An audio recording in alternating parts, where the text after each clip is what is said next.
Iran और पाकिस्तान के एक दूसरे पर हमलों के बाद दोनों के बीच तनाव बढ़ गया है। मंगलवार 16 जनवरी को ईरान ने पाकिस्तान पर एयर स्ट्राइक की। ईरान के हमले के बाद पाकिस्तान बौखला गया। बौखलाए पाकिस्तान ने भी 18 जनवरी को ईरान पर बमबारी कर दी। इस हमले पर अब दुनिया के कई देशों की प्रतिक्रिया भी सामने आई है। आइए जानते हैं इस वीडियो में ईरान पाक को लेकर दुनिया के देशों का क्या कहना है। साथ ही ये भी जानेंगे कि आखिर ईरान ने हमला क्यों किया और इस पर पाकिस्तान के काउंटर अटैक का क्या मतलब है। सबसे पहले बात करते हैं भारत की। ईरान की ओर से पाकिस्तान पर हमले को लेकर भारत ने भी प्रतिक्रिया दी है। भारत के विदेश मंत्रालय ने कहा है कि ये ईरान और पाकिस्तान के बीच का आपसी मसला है। जहां तक भारत की बात है, हम आतंकवाद को लेकर जीरो टॉलरेंस की नीति रखते हैं। हमारा मानना है कि कोई देश अपनी आत्मरक्षा के लिए ऐसे कदम उठा सकता है। पाकिस्तान के करीबी चीन ने भी दोनों देशों के बीच तनाव को लेकर प्रतिक्रिया दी है। चीन ने कहा है कि दोनों देशों को संयम बरतना चाहिए। ईरान और पाकिस्तान के इस विवाद पर अमेरिकी विदेश मंत्रालय ने कहा है कि हम इन हमलों की निंदा करते हैं।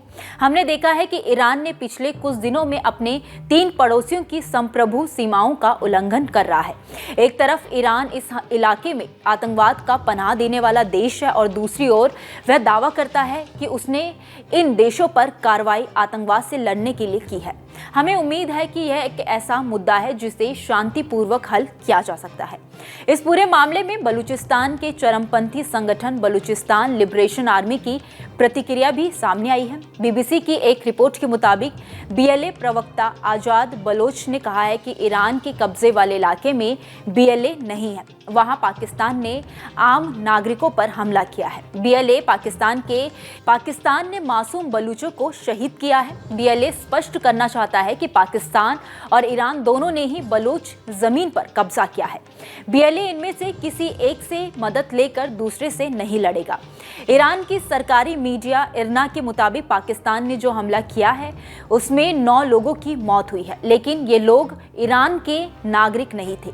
ईरान के गृह मंत्री अहमद वाहिदी की ओर से बताया गया है कि पाकिस्तानी हमले में 3 महिलाएं, 4 बच्चे और 2 पुरुष इन हमलों में मारे गए हैं। ईरान की सीमा से करीब 3 से 4 किलोमीटर दूर ये हमले हुए हैं। पाकिस्तान ने ईरान के सिस्तान और बलूचिस्तान में आतंकियों को निशाना बनाने का दावा किया है।